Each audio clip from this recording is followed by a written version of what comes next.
लक्ष्मीनाथसमारम्भां नाथयामुनिमध्यमाम् अस्मदाचार्यपर्यन्तां वन्दे गुरुपरम्पराम्। लक्ष्मी नारायण भगवान की जय।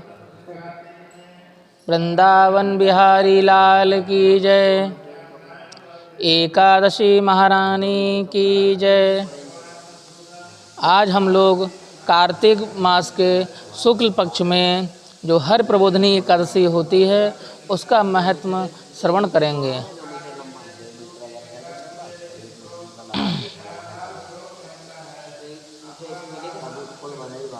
तो भगवान श्री कृष्ण कहते हैं, हे राजन, कार्तिक के शुक्ल पक्ष में जो एकादशी होती है उसका जैसा वर्णन लोक सृष्टा ब्रह्मा जी ने नारद जी से किया था वही मैं तुम्हें बतलाता हूँ। नारद जी ने कहा, पिताजी, जिसमें धर्म कर्म में प्रवृत्ति कराने वाले भगवान गोविंद जागते हैं उस प्रबोधनी एकादशी का महात्म बतलाइए।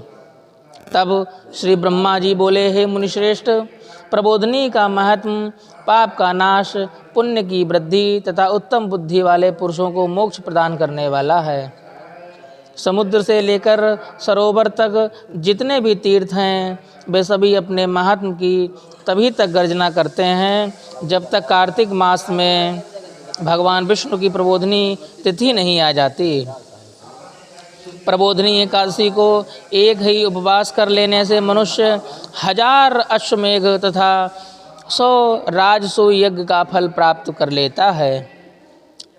जो दुर्लभ है, जिसकी प्राप्ति असंभव है तथा जिसे त्रिलोकी में किसी ने भी नहीं देखा है, ऐसी वस्तु के लिए भी याचना करने पर हर प्रबोधनी एकादशी उसे जरूर प्रदान करती है। भक्ति पूर्वक उपवास करने पर मनुष्यों को हर प्रबोधनी एकादशी ऐश्वर्य, संपत्ति, उत्तम बुद्धि, राज्य तथा सुख प्रदान करती है।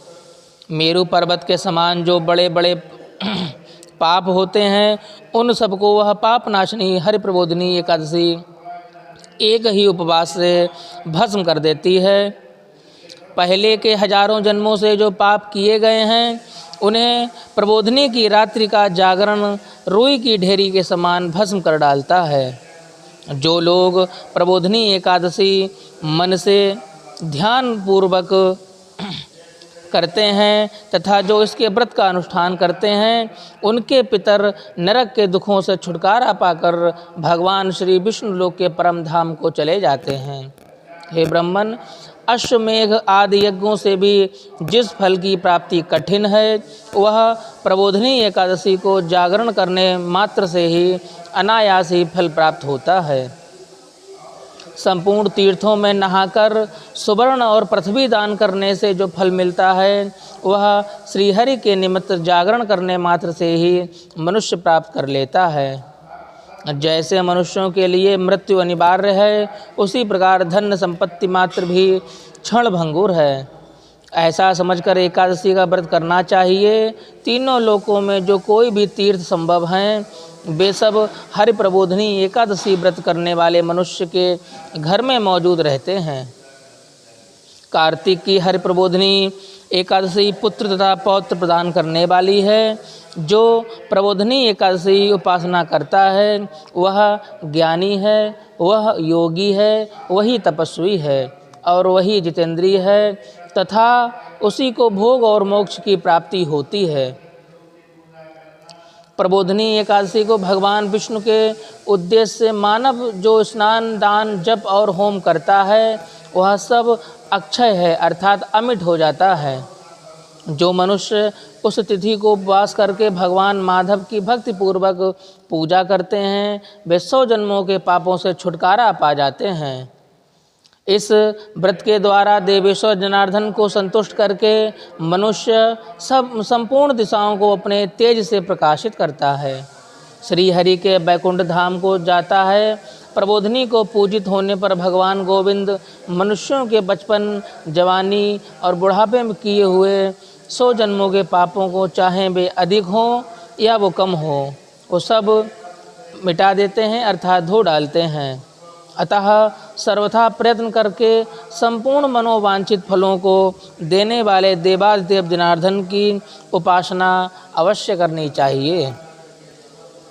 जो भगवान विष्णु के भजन में तत्पर होकर कार्तिक में पराये अन्न का त्याग करता है, वह चंद्रायण व्रत का फल प्राप्त करता है।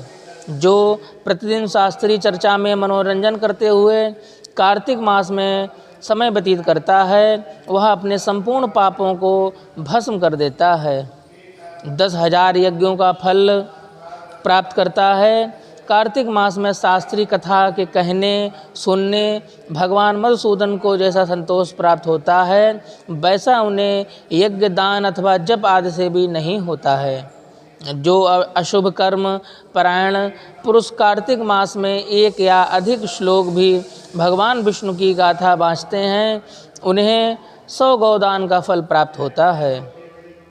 हे महामुने, कार्तिक में भगवान केशव के सामने शास्त्र का स्वाध्याय तथा श्रवण करना चाहिए। मुनिश्रेष्ठ, जो कार्तिक मास में कल्याण प्राप्ति के लिए लोभ से श्रीहरि की कथा का प्रबंध करता है, वह अपनी 100 पीढ़ियों को मोक्ष प्रदान करवा देता है। जो मनुष्य सदा नियम पूर्वक कार्तिक मास में भगवान विष्णु की कथा सुनते हैं, उन्हें सहस्र गोदान का फल प्राप्त होता है। जो प्रबोधनी एकादशी के दिन श्री विष्णु की कथा श्रवण करता है अथवा वाचन करता है, उसे 7 दीपों से युक्त पृथ्वी दान करने का फल प्राप्त होता है। मुनिश्रेष्ठ, जो भगवान विष्णु की कथा सुनकर अपनी शक्ति के अनुसार कथावाचक की पूजा करते हैं, उन्हें अक्षय लोक की प्राप्ति होती है। नारद, जो मनुष्य कार्तिक मास में भगवत संबंधी गीत और शास्त्र विनोद के द्वारा समय बिताता है, उसकी पुनरावृत्ति मैंने कभी नहीं देखी। हे मुने, जो पुण्यात्मा पुरुष भगवान के समक्ष गान नृत्य वाद्य और श्री विष्णु की कथा करता है, वह तीनों लोगों के ऊपर विराजमान होता है। हे मुनिश्रेष्ठ, कार्तिक की प्रबोधनी एकादशी के दिन बहुत से फल फूल कपूर अर्गजा और कुमकुम के द्वारा श्री हरि की पूजा करनी चाहिए।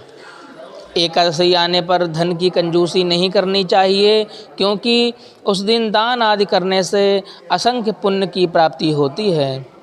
प्रबोधनी को जागरण के समय शंख में जल लेकर फल तथा नाना प्रकार के द्रव्यों के साथ श्री जनार्दन को अर्घ देना चाहिए। संपूर्ण तीर्थों में स्नान करने और सब प्रकार के दान करने से जो फल प्राप्त होता है, वही प्रबोधनी एकादशी को अर्घ देने से करोड़ों गुना होकर प्राप्त होता है। हे देवर्षि, अर्घ के पश्चात भोजन, अच्छा धन और दक्षिणा आदि के द्वारा भगवान विष्णु की प्रसन्नता के लिए गुरु की पूजा करनी चाहिए। जो मनुष्य उस दिन श्रीमद् भागवत की कथा सुनता है अथवा पुराण का पाठ करता है, उसे एक एक अक्षर पर कपिला दान का फल प्राप्त होता है। मुनिश्रेष्ठ, कार्तिक में जो मनुष्य अपनी शक्ति के अनुसार शास्त्रोक्त रीति से वैष्णव व्रत अर्थात एकादशी का पालन करता है, उसकी मुक्ति अविचल है अर्थात परम सत्य है।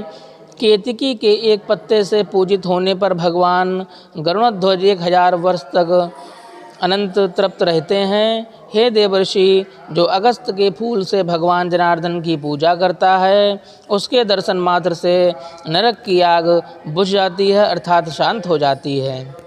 हे वत्स, जो कार्तिक मास में भगवान जनार्दन को तुलसी के पत्र और पुष्प अर्पण करते हैं, उनका जन्म भर का किया हुआ सारा पाप भस्म हो जाता है।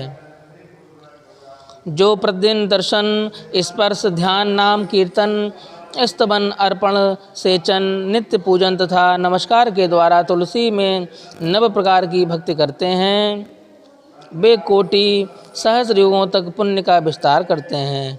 हे नारद, सब प्रकार के फूलों और पत्तों को चढ़ाने से जो फल प्राप्त होता है, वह कार्तिक मास में तुलसी के एक पत्ते से मिल जाता है। कार्तिक आया देखकर प्रतिदिन नियम पूर्वक तुलसी के कोमल पत्तों से श्री महाविष्णु का पूजन अर्चन करना चाहिए। 100 यज्ञों के द्वारा देवताओं का आयोजन करने और अनेक प्रकार के दान देने से जो पुण्य प्राप्त होता है वह कार्तिक मास में तुलसी दल मात्र से ही केशव की पूजा करने पर प्राप्त हो जाता है।